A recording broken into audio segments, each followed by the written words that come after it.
Hola, buen día. Nuestro equipo está conformado por los alumnos González Hernández, Irada Alejandro, Loyola Arellano, Brian Iván, Mejía García Víctor, Mercado Bracho, Mayrani Michelle, Moisés Márquez Verónica, Muñoz Osnaya María Jimena, Vales Romero David Julián.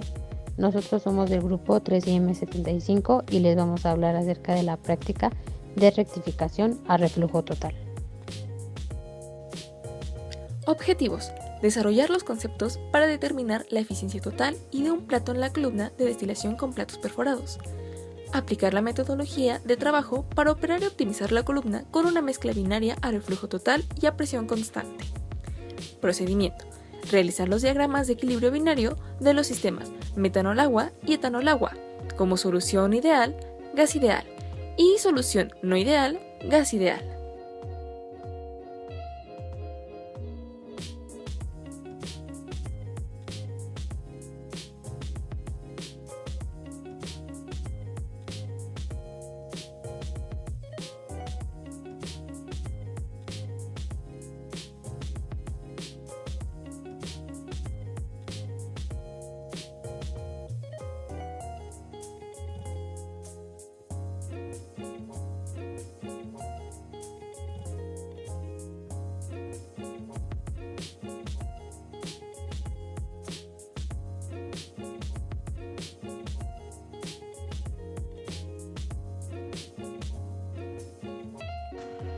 La destilación es un método de separación de fases que consiste en el uso controlado de dos procesos físicos, los cuales son la evaporación y la condensación.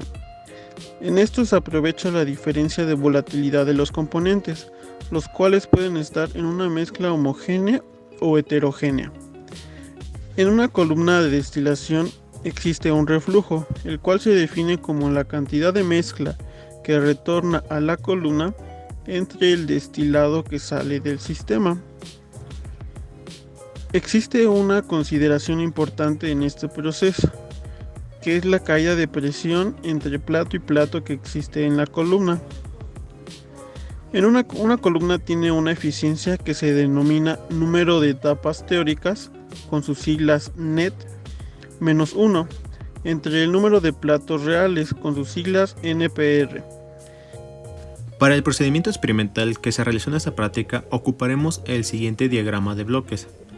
Como paso número 1, tenemos que comprobar que todas las válvulas del equipo se encuentren cerradas. Como siguiente paso, tenemos que verificar el nivel del tanque de alimentación y la composición de la mezcla de alimentación, que en este caso ocupamos metanol-agua 30%. Tenemos que alimentar la mezcla por destilar al hervidor, abriendo las válvulas correspondientes, que es tanque de alimentación, rotámetro y hervidor. Acondicionar el interruptor de la bomba de carga y permitir el paso de la mezcla por el rotámetro de alimentación al flujo máximo. Tenemos que desconectar después la bomba de alimentación cuando se haya alcanzado 3/4 partes del nivel del hervidor y cerrar las válvulas utilizadas. Como siguiente, tenemos que purgar la línea de vapor, abriendo las válvulas del calentamiento al hervidor y la purga del condensador, que se llama venteo, para eliminar el aire de la columna. Cuando se tengan vapores visibles en la válvula de venteo, inmediatamente cerrarla y abrir la válvula de alimentación de agua del condensador.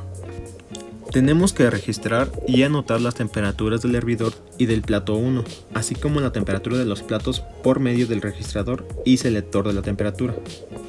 También tenemos que tener constante la presión del vapor del calentamiento entre 0.2 y 0.4 kilogramos sobre centímetro cuadrado y mantener constante la presión del hervidor.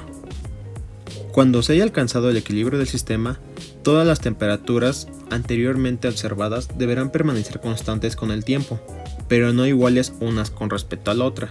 En este momento se habrá alcanzado la máxima separación de los componentes y la eficiencia de la separación dependerá exclusivamente del diseño de los platos, en los que se efectúa el contacto entre las dos fases formadas, efectuándose en cada plato la rectificación de los vapores que van ascendiendo hasta llegar al condensador de la superficie, donde se condensa todo el vapor, regresando todo el condensador al primer plato.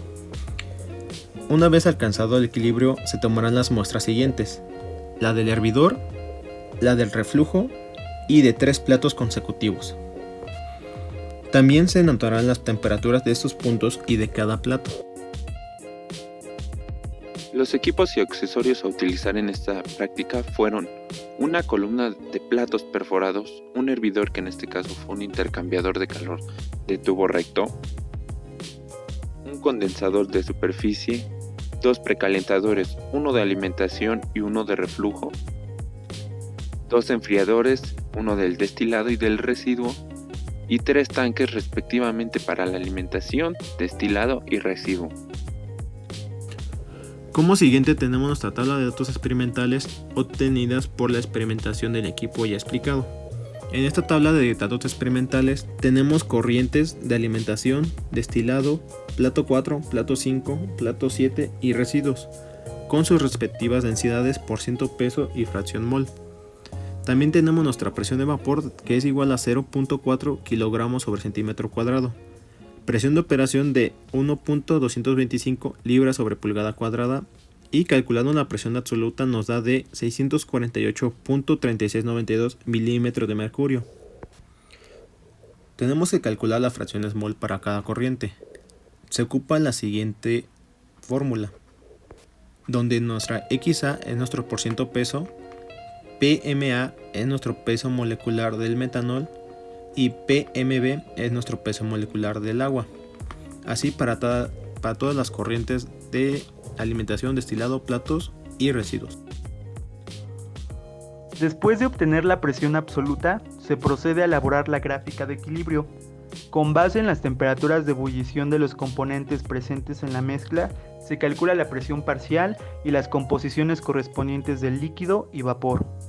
Para los cálculos en la columna, se calcula la línea de operación. Esta incluye la relación de reflujo que hay en la columna, representada por la letra R mayúscula, que define la cantidad de mezcla que regresa a la columna, L0, y el destilado que sale del sistema, D mayúscula. Como el equipo trabaja a reflujo total, significa que todo el vapor condensado en el domo es regresado nuevamente a la torre, sin tener una corriente de destilado como producto. Por lo tanto, la cantidad de mezcla que retorna a la columna L0 obtendrá su valor máximo y el destilado que sale del sistema D mayúscula será 0, lo que significa que se necesita un número mínimo de etapas teóricas para efectuar la separación. Por lo tanto, la relación de reflujo total RE será un número infinito.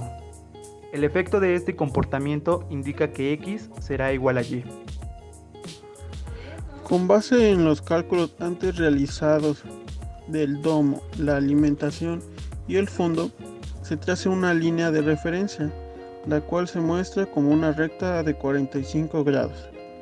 Posteriormente, trazando líneas horizontales y verticales, en nuestro diagrama de composición, se obtienen 6 platos y con esto, una eficiencia del 38.5%. En la siguiente diapositiva se calcula la eficiencia para el plato número 5 y número 7. Y finalmente se calcula la eficiencia en los platos 5 y 7, calculando simplemente la relación entre la diferencia de concentraciones reales y la diferencia de concentraciones ideales, obteniendo en la fase vapor del plato número 5 una eficiencia del 23% y una eficiencia del líquido en el plato número 5 del 14.11%.